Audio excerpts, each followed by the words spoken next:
every single Monday, we are lucky enough to be joined by one of the best in the business. That is Greg Olsen. Greg, what's going on, brother? Thank you so much for waking up with us today. Yeah, what's up? It's good to see you guys. What's happening? Much better hat today. I won't get into it, but I'm How obvious. long you been waiting to wear that hat?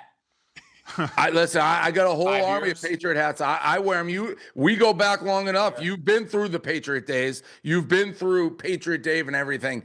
I got to start this before we get in. A lot of people are chirping me, Bills fans being like, oh, October, Super Bowl.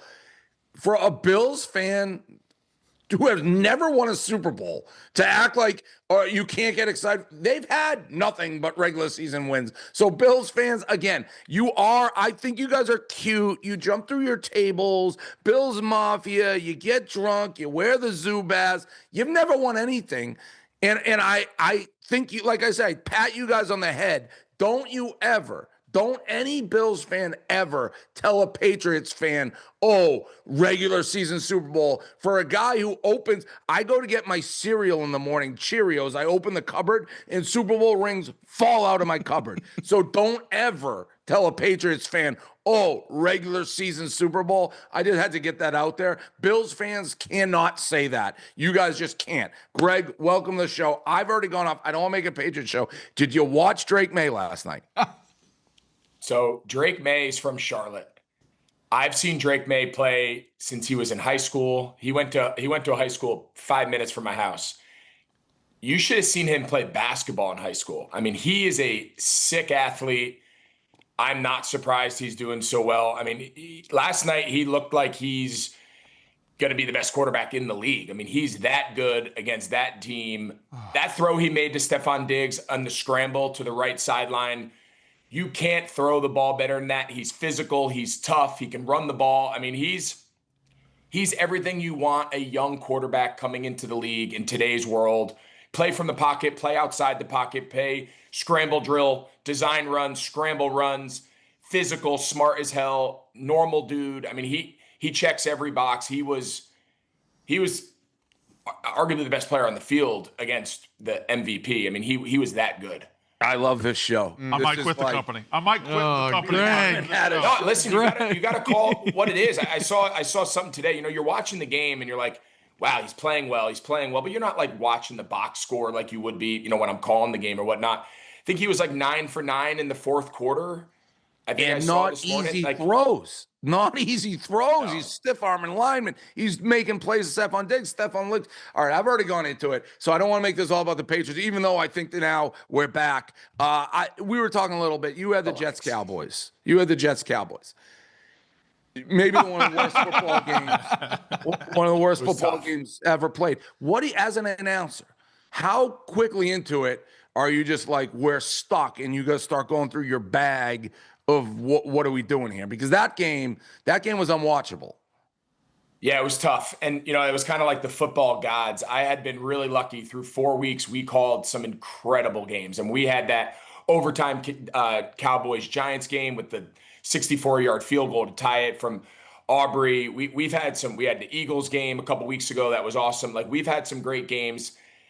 They got us back in week 5. You know, I think going into the game, I think the conversation, at least we had early, was, all right, here you have one of the best offenses in the league in Dallas, and Dak is playing out of his mind. And then they have the worst defense through 4 weeks. You know, they're like historically bad. Could that be enough to get this Jets offense rolling, get Justin Fields moving a little bit with the passing game? And yeah, it was 30-3 at one point. Aaron Glenn settles for a field goal to make it 30-6. And at no point was it remotely competitive. But I got to give Dak a lot of credit. I think he's playing as well, if not better, than anybody in the league. This is like 2023 Dak. And I think through 5 games, he's in the conversation for being MVP. What's crazy is the line, and shows you what the people in Vegas know. That line flipped to the Jets were actually favored right before kickoff. Do you find that, like, I tweeted this out? I do believe it. I think the Jets may be the worst franchise ever.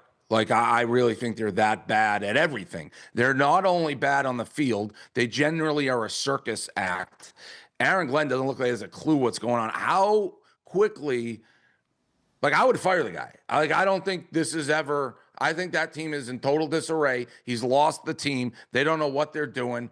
How long would you give us a new coach like that? Do you have to give him? Or I mean, you look at what the Patriots did. They longer, but they pulled the plug on Mayo pretty quickly. Yeah. They didn't give him a long time. They're like, oh, this isn't working. We're starting over. I think they knew they had Vrabel in the wings. But how long do you let a guy like this go?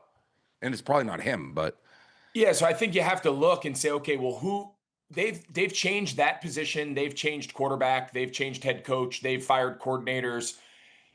And it seems like it really doesn't matter. It's rinse and repeat, you know, whether it was Robert Saleh or Gase, or, I mean, we can go back every single coach who's been there, and really the results haven't changed. I think when you take a step back and you evaluate what they're trying to capture, they're trying to say, okay, Aaron Glenn obviously has history with the organization. He just went through a very similar situation, albeit as a coordinator alongside Dan Campbell in Detroit, taking what was a perennially horrible team, non-competitive, and has turned him into one of the best stories, one of the best teams in football over the last couple of years. So I think the idea is, okay, he was there when Dan Campbell helped turn that thing around. Can he bring some of those lessons learned from a similar situation in Detroit? Can he bring them here to the Jets? He loves the Jets, played for the Jets, has a lot of history. Maybe he's the guy for the job. The question that I always had, and this isn't a knock on Aaron Glenn, because I think he's a good coach and has, you know, obviously his time in the NFL is pretty impressive, but you had Robert Saleh, who was everything they said that now Aaron Glenn was hired for: culture, attitude, defense, leadership. All those things are true. That was why they hired Robert Saleh. And then about a year ago, almost to the day, they fire Robert Saleh. At the time, he's got a top 5 defense in the league. The Aaron Rodgers thing hadn't gone according to plan. Offensively was their issue. So they fire their defensive coach to hire a defensive coach to only get worse on defense and still not be good on offense.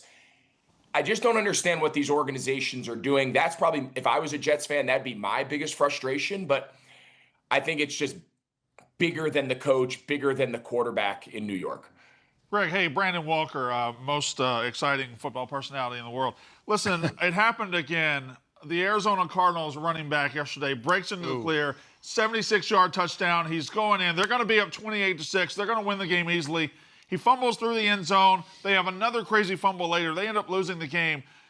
We asked Coach Gruden this last week. You weren't here because it happened last week, but now I'm going to ask you, if you're a teammate and if you're on a team and you watch a teammate do this and you lose the game, how do you act? What do you do? This is crazy that it keeps happening. Professional football players not crossing the goal line with the ball in their hands.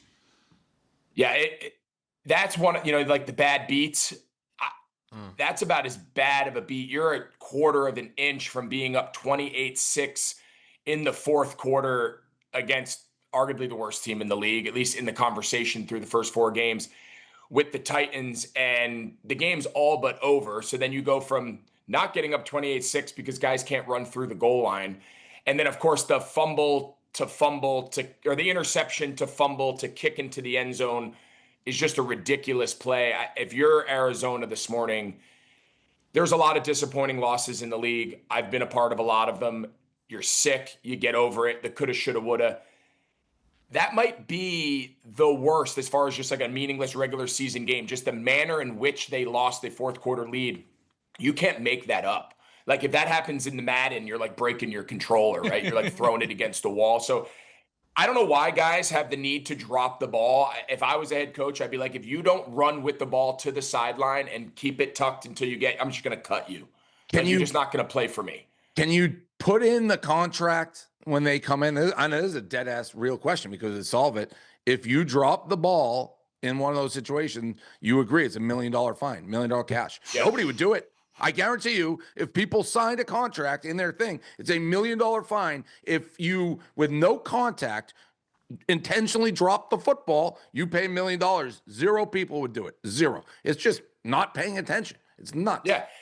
Yeah. I mean, there's probably a lot of ways that you could do it. I mean, everyone says, oh, cut him. But then it's like, well, what happens if it's Derrick Henry? Not that I think he would do it, but like, you know, there's always, you know, rules for some and not always everybody. But I think the bigger part, and you can call me old fashioned, and obviously anyone who ever watched me, like I wasn't a big flashy guy. I wasn't a big celebration guy. Like this wasn't ever, I don't really have a lot of patience or interest in any of that. So like, I think a big part of this is for a lot of these guys, you see it with a lot of young guys, they're so excited to score because they have some crazy end zone dance. They have this celebration planned, and they spend so much time during the week thinking through, if I score, what am I going to do?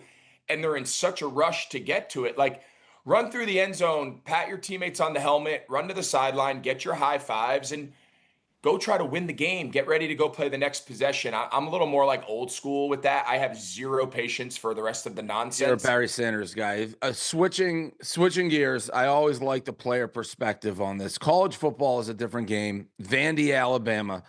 Diego Pavia talked more crap coming into this game about Alabama than anybody's probably talked about Alabama in their lives. And he's saying it's not going to be close. They beat him last year, obviously. He's actually practicing, which I've never seen, the victory formation in warmups. He's going the knee, throwing the ball in the air, and he lays an egg. Vandy could have actually probably beaten this game, but Pavia fumbled inside the 5 through an interception going in.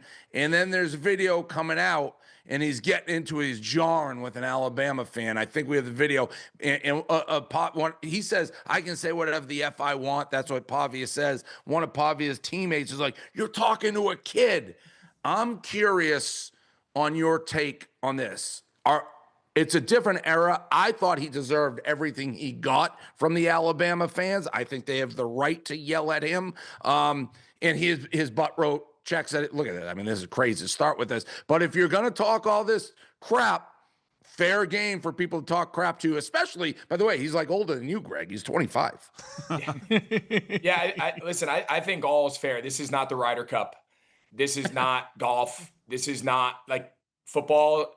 The things that are said in a football stadium from fans to players, from players back to fans, it is not for the faint of heart. This is not church league. This is not, it's just not the manner of the sport. And I think college football, maybe more than ever, the intensity, the rivalries, the, guys talking trash, putting themselves out there.